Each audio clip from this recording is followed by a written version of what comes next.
How I proposed. February the 16th was the proposal date. What I actually did, I put together a dinner type deal for her family and some of our close friends. And what we did from there, ate, uh, basically socialized, had everybody to kind of gather around as the announcement was coming. She had her to feed one of our friends some food as far as getting them a plate. And as she turned around, I was down on one knee with the ring. At that time, she asked, "What were you doing?" And I told her it was time. And from there, tears flowed from my face and her face, and it was just a magical moment. It was February 16th. It had actually snowed a little bit outside, and so I felt like we were going to just be in the house all evening. We were going to watch some of the NBA All-Star festivities, and so Jarvis had kind of said that he was going to do a little family dinner, and I was like, okay. I was like, well, are we still going to have it with the snow? And he said, yeah, we're still going to have it. So still me going about, everything. I didn't think that anything was going on. I just thought my family was coming over as usual, because we're always getting together doing stuff. So everybody started arriving, and we were sitting around socializing, having a good time. One of our good friends arrived. They're a married couple, and they came in, and I got them comfortable in the house and sat down and asked if they wanted something to eat. And he said yeah. So I went in to fix him a plate, had my back to the crowd, and next thing you know, when I turned around, Jarvis was down on one knee, and I asked him, I'm like, "What are you doing?" And he said, "It's time." And I knew then that it was time, and it was time, and he was going to propose. So everybody started whipping out phones, camera phones, and videos, and by that time I knew, and he did ask me to marry him, and I said yes. So the first person I called directly after the engagement was my mother. She basically knew what was going on. She knew we were going to get engaged. She didn't know exactly when. So gave her a call, told her what happened, told her everything that I put together. She basically laughed and smiled and wanted me to tell everyone that, she wished she could be there. Told me to tell Tanisha congratulations. She had a few tears on the phone along with me while I was still, basically in the spur of the moment, and still happy and excited about the event itself. Then from there, we just went in and celebrated with the rest of our friends and family that was there at the occasion. The first person I called after I got the proposal and the nice ring that Jarvis gave me was my best friend, Sheena Lowry, who's also my maid of honor. I called her first just to share the news. I've been talking to her about, getting married and things like that, but still didn't know that the engagement was coming. So she was the first person I called just to let her know what was going on, and she was so excited, and she was wishing that she could be there so she could share all the fun and festivities with us. But she just laughed and cried with me and told me to send her pictures, of course, because that's how we do as ladies. So of course I had to send her pictures and everything. And so then after that, we just celebrated with the rest of our friends. I talked to Jarvis's mom, my future mother-in-law, and also just expressed my happiness over the phone with her. The purchase of the ring. We went shopping a few times to find a style or design that I felt was really unique to her personality. Through that, I did a lot of shopping online, different companies, to see exactly the ring I thought would be perfect. She had a little input on it, but mostly I took the information from what I saw and I ran with it myself. So the ring itself, as far as arriving, because I did actually purchase it online, it arrived 15 minutes before she got home from work. So it put me in a means of concern. I didn't want her to see exactly what was coming. Of course, she was going to have questions and everything about what I ordered, because I'm spending money at the time. But I got the ring. I was able to get it, hide it. So nervous when I had it, so I was just ready to get rid of it and give it to her. But it was a beautiful ring. she definitely enjoyed it. She smiled and just laughed and cried as soon as I pulled it out, and I catch her daily still at this time, just staring down at the ring. I would tell her it's not going anywhere. Well, my thoughts of the ring when I first saw it when he gave it to me was it was perfect for me. You know, I'm a very simple lady, but I like, you know, classy or kind of elegant or dainty types of things. So when I saw the ring, I knew it was for me. As far as the process before, we did talk about, you know, ring styles, and I showed him some things that I liked and that, you know, maybe, you know, he was looking to propose in what I would like. But I wanted him to, you know, take the initiative to pick it out himself and really find something that he, you know, felt like that I would like. So, and that just made me feel good because it made me feel like, oh, he really knows me, he knows my personality, he knows my style. So, but I love this ring. I look at it daily, like he says, and you know, no, it's not going anywhere because I make sure I hold on tight.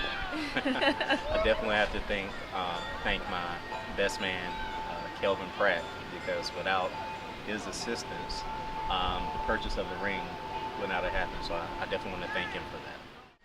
The wedding planning process, boy, this is a lot of work. It takes a lot of research, a lot of planning, but I can say overall it's been a great experience. Jarvis has been helping out a lot with helping me research things and finding things, and of course we discussed the cost and our budget for the wedding, but it is a lot of work. I've chose to plan the wedding myself versus having a wedding planner. We will have a day of coordinator, but I've been doing this all and I've been planning since our engagement day. So it's just been a lot of time and a lot of work. Had a lot of help from family members. They've also been helping research and do stuff. My family presented me with the card filled with money to go and put on my wedding dress. They actually gave me half of the money for my wedding dress, and I had no idea that they were doing this. We got together at my grandmother's house for dinner, and then they presented me with a card, and in that card there was money for my dress, and they told me to go get your dress. So I cried and just was so happy. They've been helping out with everything as far as flowers and the cake, anything I needed them to do. They've been there and they've asked, you know, anything you need me to do, we'll be there for you in Jarvis. So they've been a great help. Friends of ours, Jarvis' side of the family, everybody has been lending a hand because they know how this process is, and it's a it can be a very stressful process. But I can say that for us, it's been, you know, pretty good. We are pretty much set with everything. We just have to tie up a few little minor things as far as the wedding, but all the major stuff is already taken care of and it's done. So we're thankful for that. Yeah, I can definitely say it's been different from me from a male perspective. To be in the planning mode, I would say. A lot of males I know during the process of a wedding, they don't like to take the time to really be too much involved.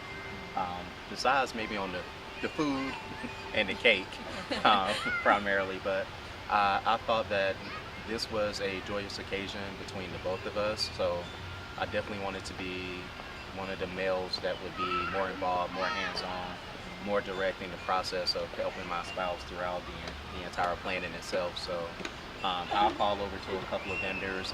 I do more so of the budgeting aspect of things.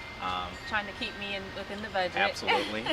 So it's been, you know, throughout all the challenges that we've had, we find growth by talking with not just each other but our family, and also our close friends, and it always puts us back in the mood of wanting to plan and get this taken out and taken care of as quick as possible. So I chose for my maid of honor, Lashina Lowry. She was my friend back in high school. We were college roommates at UNCG, and we were just been very good friends. She's someone who I can always count on just to be there in the good times and in the bad times. She's funny. We have same personality. We like to laugh and cut up, and you know, she's just somebody that I normally talk to on a daily basis, if not every couple of days. Like I said, she's just always been there. We've just always been there for each other, and you know, there's no one else, you know, that I would, you know, love to have as that honor of my maid of honor, as Lashina. My matron of honor is Alicia Sanders. Alicia and I go back to age 3. We've been friends since we were 3 years old. We grew up in the same community, grew up in the same church, and she has been there as well through the good times and the bad times. She lives far away. Right now she's in Texas, and sometimes the distance has kind of come between just us being able to communicate and talk as much as we would like, and also her being in the military, so sometimes she was deployed, but we haven't missed a beat. Every time we talk, it's just like it was, we just pick up where we left off, and it has done a great job of just helping me out with things, now with the wedding, and you know, I'm so thankful to have her as my matron of honor and to share my special day. So the process of choosing my best man, I easily could have went with one of my 3 older brothers as my best man choice, but I felt a personal relationship with this person. I've shared many secrets with this person. We've been through thick and thin together, so Kelvin Pratt, better known as KP, was my choice as my best man. This guy, I've known him since 7th grade. We went through it from 7th grade to 12th grade, back and forth, not liking each other, always challenging each other, always in competition with each other. And I would say towards 2003, I'm at UNC Greensboro, he's at North Carolina A&T, and that's where we found a relationship within each other as far as brotherhood. That there was a lot of similarities that we both definitely shared, and why be against each other and just come together and expand on those similarities. So this was someone that I've definitely felt a lot of growth with in my friendship with him and my brotherhood with him. I couldn't have picked a better best man to have by my side as I'm marrying a woman that I love. I definitely thank him as well, because without his support, without him actually allowing me to be his roommate when I came to Charlotte, I wouldn't have had a chance to meet her. So I definitely thank him for that. Appreciate it.